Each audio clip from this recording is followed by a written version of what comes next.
आपकी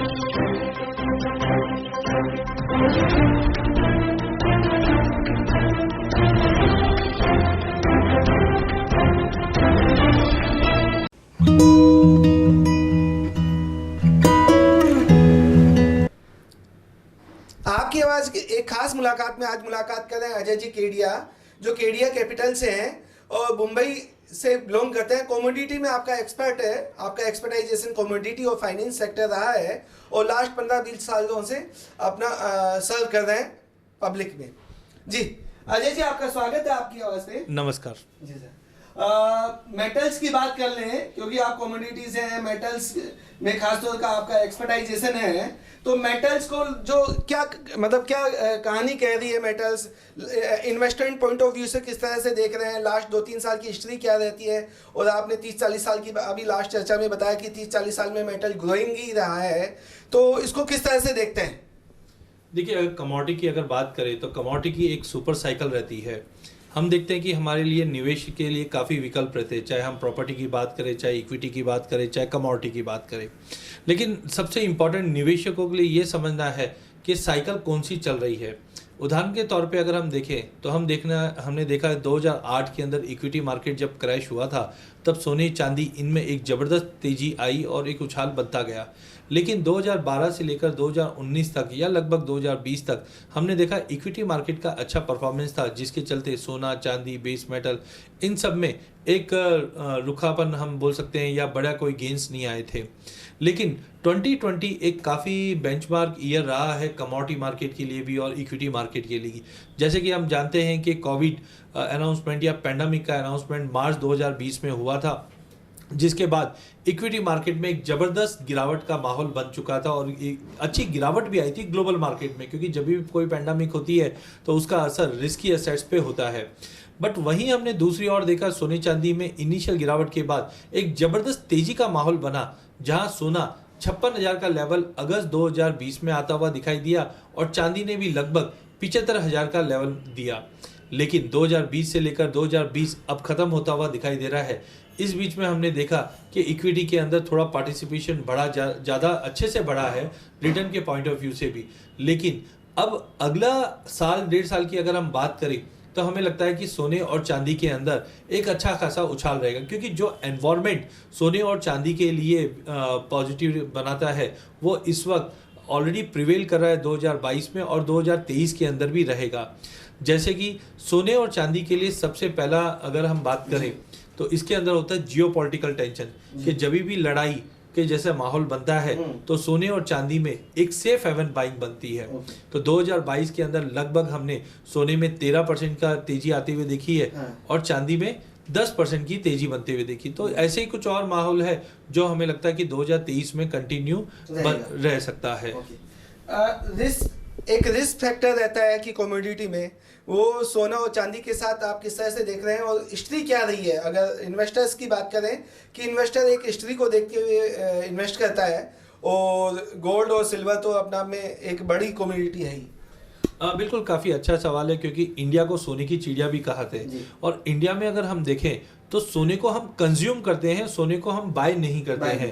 क्योंकि ज़्यादा करके आप देखते हैं घरों में एक बार सोना लिया जाता है धनतेरस या अक्षय तृतीय पे, वो सोना हमेशा घरों में ही रह जाता है। तो लगभग अगर हम वर्ल्ड गोल्ड काउंसिल की बात करें तो 23 से 24,000 टन सोना इस वक्त इंडियन मार्केट के अंदर या घरों में कंटिन्यू बना हुआ है। और हम देखते हैं लगभग 800 से 1000 टन का सोना हर साल हम इंपोर्ट भी करते हैं।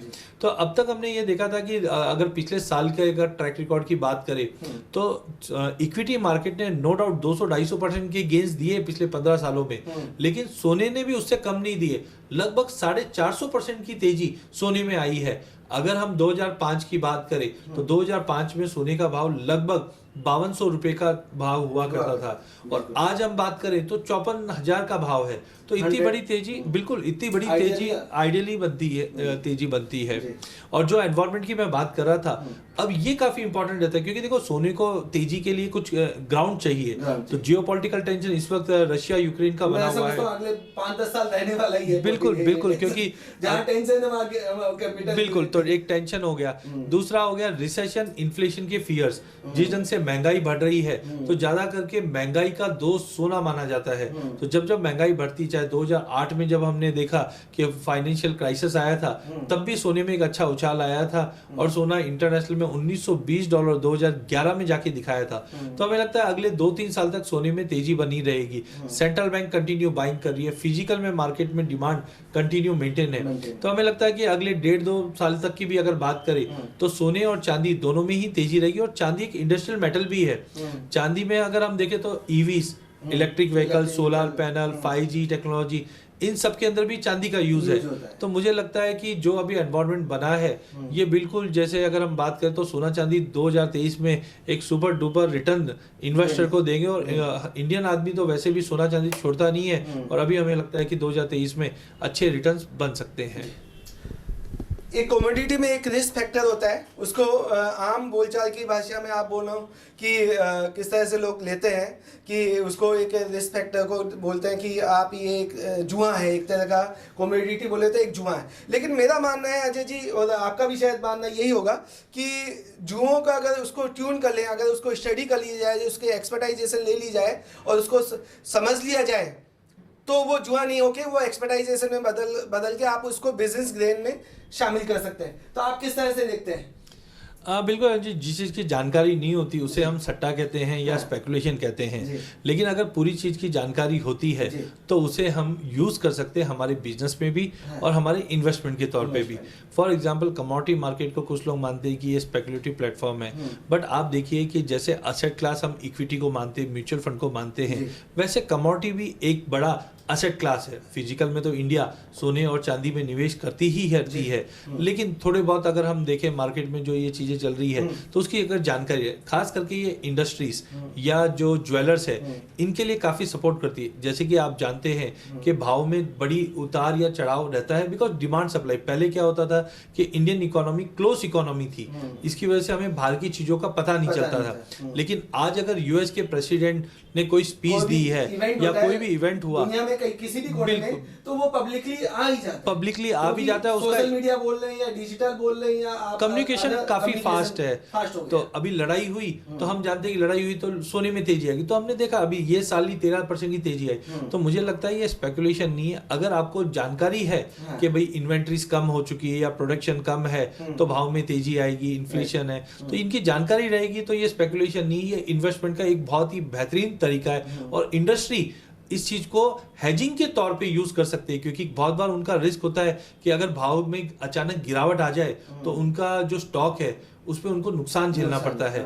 बट अब हेजिंग प्लेटफॉर्म पे ये कर सकते हैं एक्सचेंज के ऊपर, जैसे MCX है, NCDX है, NSE, BSE, इनके ऊपर वो हेजिंग पोजीशन लेकर उस नुकसान से बच सकते हैं। इवन फार्मर भी जो है वो भी इस हेजिंग प्लेटफॉर्म का यूज कर सकते हैं। जैसे मैं एक छोटा सा उदाहरण देना चाहता हूँ। एक इम्पोर्टेंट बात है, बिल्कुल, क्या वहां तक पहुंच गया आपका स्टडी, आप मतलब एंड यूजर तक पहुंचाना बहुत जरूरी है इस बात को। बिल्कुल।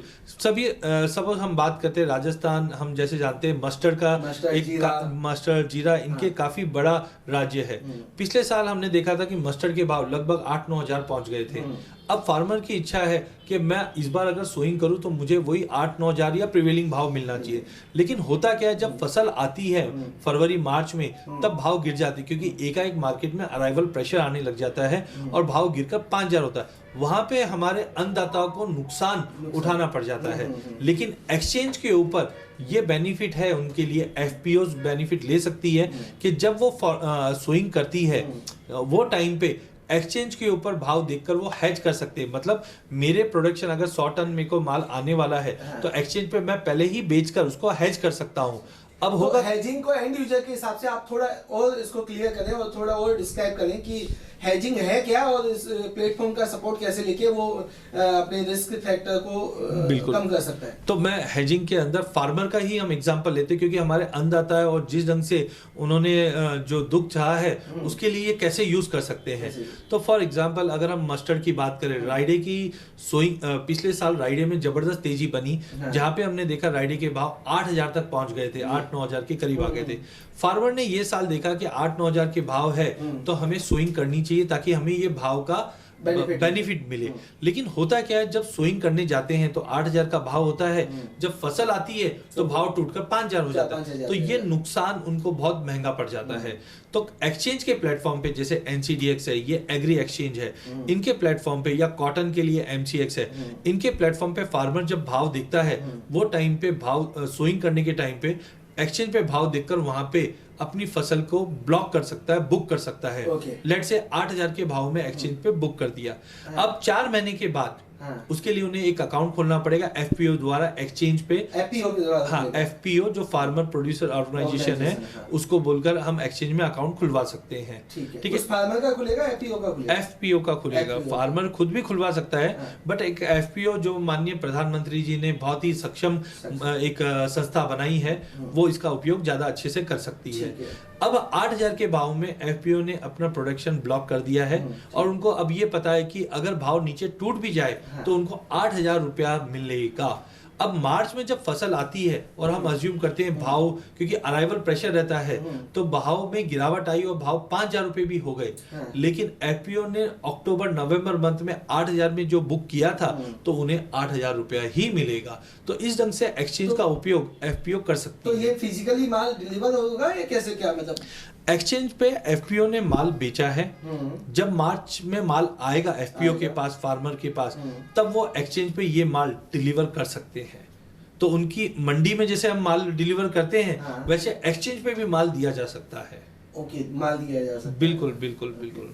तो ये डिलीवर कैसे होता होगा, मतलब कहाँ होता होगा? कोई फिजिकल? यस, बिल्कुल। जैसे हम मस्टर्ड की बात करें, तो एक्सचेंज ने कुछ मंडियां फिक्स कर रखी है। ओके, तो ये मंडी FPO मतलब एक्सचेंज की रजिस्टर्ड मेंबर्स होते हो? यस, FPO को रजिस्टर करना पड़ता है एक्सचेंज पे, और एक्सचेंज जैसे बता देगी कि राजस्थान में हमारी ये मंडी है, इस मंडी पे आप डिपॉजिट कर सकते हैं। तो उनके कुछ पैरामीटर्स होते हैं, जैसे आज आप और मैं कुछ कॉन्ट्रैक्ट करेंगे तो उसके क्वालिटी पैरामीटर्स होती है, तो वो क्वालिटी पैरामीटर्स बताकर आप अपना जो प्रोडक्शन है FPO, वो एक्सचेंज के प्लेटफॉर्म पे डिपॉजिट्स किया जा सकता है। और आज आप देखिए चलिए कि काफी एग्री कमोडिटीज ऑलरेडी एक्सचेंज पे इस चीज का उपयोग कर रही है, बट जानकारी होना बहुत जरूरी है। और जिस ढंग से आप ये जानकारी लोगों तक और फार्मर तक पहुंचा रहे हैं, इसका डेफिनेटली उपयोग और फायदा जरूर फार्मर्स को होगा। FPO की आपने बड़ी बात कही, तो क्या ट्रेडर भी इस तरह से काम करता होगा? कमोडिटी का जो आपके ग्रेन ट्रेडर्स है, वो इस तरह से काम कर सकते हैं? बिल्कुल, ये भी एक अच्छा मौका है। उसमें मैं 2 चीज करता हूँ, एक होता है इंपोर्टर और एक होता है स्टॉकिस्ट। तो पहले हम इंपोर्टर की बात करते हैं। जैसे कि हम जानते हैं, हम सोयाबीन इंपोर्ट भी करते हैं, ठीक है। एक इंपोर्टर ने लेट से अमेरिका से इंपोर्ट कर रहा है सोयाबीन एट द रेट 7,000 रुपए के भाव से वो इंपोर्ट कर रहा है। अब उसे हमेशा डर लगा रहता है कि 2 महीने में जब ये इंपोर्ट मेरे पास आएगा और 7,000 से भाव टूटकर लेट से 5,000 आएगा, तो मैं कहाँ हेज करूँ, इसका इंश्योरेंस कहाँ लूँ? एक्सचेंज के ऊपर जब वो बुक करता है, तब वो अपना माल बेच सकता है, सो डेट इनकेस अगर भाव में गिरावट आती भी, जैसे मैंने उदाहरण में 2,000 रुपए की गिरावट बताई है, वो 2,000 रुपए का बेनिफिट इंपोर्टर ले सकता है, मतलब वो प्राइस फिक्स कर सकता है। ऐसे ही स्टॉकिस्ट है जो हमारे ग्रेन मर्चेंट है, इनके गोदाम में लेट से 1,000 टन कोई माल पड़ा हुआ, गेहूं पड़ा हुआ है, या सपोज सोयाबीन पड़ी है। अब होता है क्या, मार्केट में जो तेजी मंदी होती है, क्योंकि डिमांड सप्लाई काफी चीज है। पिछले साल हमने देखा कोविड के चलते, US रशिया और यूक्रेन की लड़ाई के चलते आजकल इंटरनेशनल लोकल इश्यूज हो गए। बिल्कुल, तो स्टॉकिस्ट के पास माल पड़ा हुआ है, और अचानक हमने देखा कि इंटरनेशनल में भाव गिरावट हो रही है, तो उसका रिफ्लेक्शन इंडिया पे भी दिखेगा। तो स्टॉकिस्ट को नुकसान होता है कि भाई मैंने आज 7,000 में कोई चीज ली है, अब भाव 5,000 हो गए, तो मैं नुकसान करूं। तो एक्सचेंज के अंदर वो क्या कर सकता है, जब भी 7,000 रुपए का माल पड़ा है, तब वो एक्सचेंज के ऊपर बेचकर उसको हेज कर सकता है, ताकि भाव जब नीचे आए तो उधर जो 2,000 रुपए का नुकसान हो रहा है, वो कहीं ना कहीं उसको रिकवर एक्सचेंज से हो जाए, जिसके चलते वो अपनी प्राइस फिक्स करके चल सकता है। अजय जी, काफ़ी महत्वपूर्ण जानकारी दी आपने हमारे व्यूवर्स को, और आप कम्युनिटी को और आने वाले 10-15 सालों में कैसे देखते हैं, और मेटल और गोल्ड की पे वापस आते हैं, मेटल और गोल्ड को किस तरह से देख रहे हैं अगले 10-15 सालों में? देखिए, कम्युनिकेशन धीरे धीरे इंप्रूव हो रहा है और इन्वेस्टमेंट डेस्टिनेशन भी बढ़ रहा है। Right. जैसे हमने स्टार्ट में बताया था कि हर एक असेट क्लास की साइकिल होती है, कभी हम देखते हैं प्रॉपर्टी चलती है, कभी इक्विटी चलती है। तो वैसे ही मुझे लगता है जो करंट इवेंट है वो मुझे सोने और चांदी के लिए काफ़ी फेवरेबल दिखाई दे रहा है। तो अगले साल 2 साल तो बैर मिनिमम मुझे लगता है कि सोने चांदी की ये साइकिल चलेगी। वहीं अगर बेस मेटल की बात करें तो अभी हम देख रहे हैं रिसेशन का फियर बना हुआ है और सेंट्रल बैंक कोशिश कर रही है कि इस फियर से बाहर निकले, मतलब मैन्युफैक्चरिंग एक्टिविटी बढ़ाए, कंस्ट्रक्शन एक्टिविटी बढ़ाए। तो आप जानते हैं जब भी हम रोड डैम बनाते हैं तो उसमें सीमेंट, स्टील, इनका कंजम्पशन बढ़ता है। तो मेटल के अंदर भी मुझे लगता है तेजी का रुख रहेगा। एक छोटा उदाहरण देता हूँ, ईवीज के अंदर इलेक्ट्रिक व्हीकल कार लगेगी। तो पहले पुराने टाइप्स की जो कार होती थी उसमें 17 से 20% कॉपर वायरिंग की यूज होती थी। जब इलेक्ट्रिक व्हीकल्स की बात कर रहे हैं तो यहाँ पे 70-75% का यूसेज होगा। तो अल्टीमेटली जब गवर्नमेंट ईवीज को बढ़ावा देगी तो कॉपर का डिमांड भी बढ़ेगी। तो ओवरऑल मुझे लगता है मेटल में और सोने चांदी में अगले एटलीस्ट 1.5-2 साल तक ये तेजी बरकरार रहनी चाहिए। एक और छोटा सा सवाल मैं लेना चाहूँगा और एंड यूजर के पॉइंट ऑफ व्यू से लेना चाह रहे हैं कि बैंक सेक्टर में, बैंकिंग में एफडी के नाम से काफ़ी इन्वेस्ट किया जाता है। वो 6-7-8% होता है, 8-9% तक चला जाता है, 8% मैक्सिमम होता है। तो जो एफडी में इन्वेस्टर है कि एफडी का जो बैंक का एक सिक्योर माना जाता है और एक सेफ इन्वेस्टर माना जाता है, क्या गोल्ड और सिल्वर में ट्रांसफ़र किया जा सकता है या हो सकता है कि वो अगले मतलब 5-10 साल के लिए भी उसको फिक्स्ड डिपॉजिट के रूप में रखा जाए? काफ़ी अच्छा सवाल है। देखिए, एफडी अपनी जगह पे बहुत सही अच्छी चीज़ होती है और इंडिया में एफडी के इन्वेस्टमेंट भी काफ़ी है। लेकिन अगर जब मैं एफडी और सोने को कंपेयर करूं तो डेफिनेटली सोना उसमें जीतता है। देखिए, 2013 से पहले की बात करें तो हमारे पास सोना बाय करने के विकल्प काफ़ी कम थे। हम सोने फिजिकल रूप में, कॉइन के रूप में, बार के रूप में लेते थे। अभी रिस्क फ्री हो गया, अभी रिस्क फ्री भी हो गया है, प्लस एवेन्यूज अलग है। जैसे गवर्नमेंट ने SGB gold souvenir bond launch किया है जिसके अंदर आपको 2.5% तो इंटरेस्ट भी मिलता है। मतलब सोने में तेजी आएगी तो सोने की तेजी भी आप ले सकते हो और साथ में आपको इंटरेस्ट भी मिल रहा है। सिमिलरली एक्सचेंज के ऊपर 1 ग्राम सोने से लेकर 1 किलो सोने तक भी आप ले सकते हैं। तो पहले, आज से 20 साल पहले हमारे पास ऐसे कोई बड़े विकल्प नहीं हुआ करते थे। इसके लिए लोग FD में प्रिफर करते थे। बट आज बैंक इवन सोने चांदी के कॉइन्स बेचती है, डिजिटल गोल्ड आने लग गए, मतलब जो म्यूचुअल फंड के अंदर ETFs आने लग गए या गोल्ड सोवेनियर बॉन्ड बन गए हैं। तो इन सबके विकल्प खुलने की वजह से लोग जो पहले FD को ही एकमात्र विकल्प देखते थे इन्वेस्टमेंट के लिए, अब सोना, क्योंकि सोना किसी के मोहताज नहीं है। हम देखते हैं कि आज 10 साल में, 20 साल में, 50 साल में सोने ने बेहतरीन रिटर्न दिए हैं एज कम्पेयर टू कोई भी असेट क्लास। तो मुझे लगता है आज की डेट में सोने में निवेश करना चाहिए। विकल्प भी काफ़ी आ चुके हैं। इन दोनों को देखते हुए FD से बेटर रिटर्न मुझे आते हुए दिखते हैं सोने में। क्या अभी तक रिटर्न की बात की है आपने, लेकिन एक नंबर और फिगर की बात करें, क्या रिटर्न देख रहे हैं अगले 2-3 साल 5 साल में गोल्ड और सिल्वर पे परसेंटेज के हिसाब से रिटर्न ऑफ इन्वेस्टमेंट? देखिए, कोई साल ऐसा भी होता है जहाँ पे हम सोने चांदी में एक ज़बरदस्त तेजी देखते हैं। जैसे पिछले कुछ सालों में चांदी की अगर बात करें तो काफ़ी सुस्त थी, कोई रिटर्न नहीं दिए थे।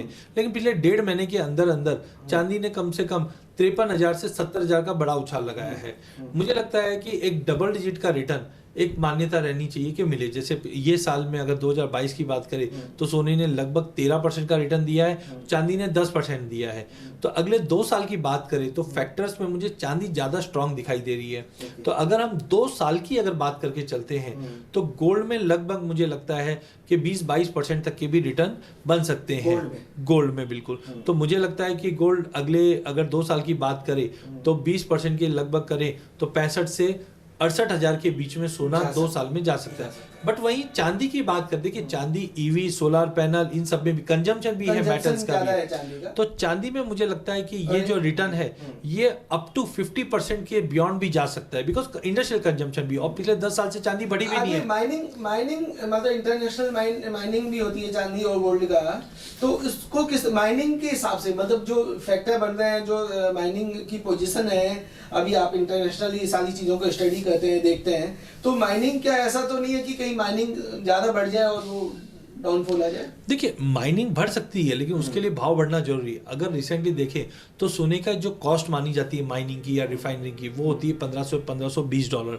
तो रिसेंटली हमने 2-3 महीने देखा था गोल्ड 1620 तक आया बट फेवरेबल नहीं रहा, तो अब 1820 तक पहुंच चुका है। वैसे ही चांदी में हमने $17.5 का लो देखा है। तो लगभग हम देख रहे हैं कि पिछले 10 सालों में एक तो माइनिंग की कॉस्ट बढ़ गई है जिसकी वजह से माइनिंग के आउटपुट या कुछ यूनिट्स बंद भी हुए हैं। तो मुझे लगता है कि माइनिंग के कॉस्टिंग बढ़ने की वजह से अब ज़्यादा डाउनफॉल नहीं दिख रहा है। सेकेंडली जैसे चांदी की बात करें तो 2023 के अंदर हम मानते हैं कि 2% ग्लोबल प्रोडक्शन बढ़ेगा चांदी का, लेकिन उसके मुकाबले जो डिमांड है, कंजम्पशन है वो कहीं ज़्यादा है, 8 से 10% का जंप दिखेगा। तो उसकी वजह से मुझे लगता है कि चांदी में अगर 50% का भी जंप 50% का भी गेन अगले 2 साल में देखे तो इस वक्त समझो लगभग हम 70,000 के भाव पे हम ट्रेड कर रहे हैं। तो अगर 35,000 भी इसमें ऐड हो जाता है तो चांदी मुझे लगता है अगले ये साल की बात करें 2023 की बात करें तो 90,000 तक जाता हुआ दिखाई दे रहा है और अगले 2 साल के अंदर लाख रुपए चांदी आराम से हो सकती है, जबकि सोना 65 से 68,000 के बीच में देखने मिल सकता है। अजय जी काफ़ी महत्वपूर्ण जानकारी दी, और सोना और चांदी चांदी हो रहे हैं, सोना सोना हो रहा है।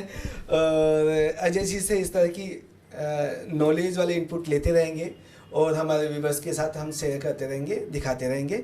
अजय जी आपकी आवाज़ पे बहुत बहुत मैं कहूँगा कि आपने इतनी नॉलेजफुल जानकारी देने के लिए आपका धन्यवाद।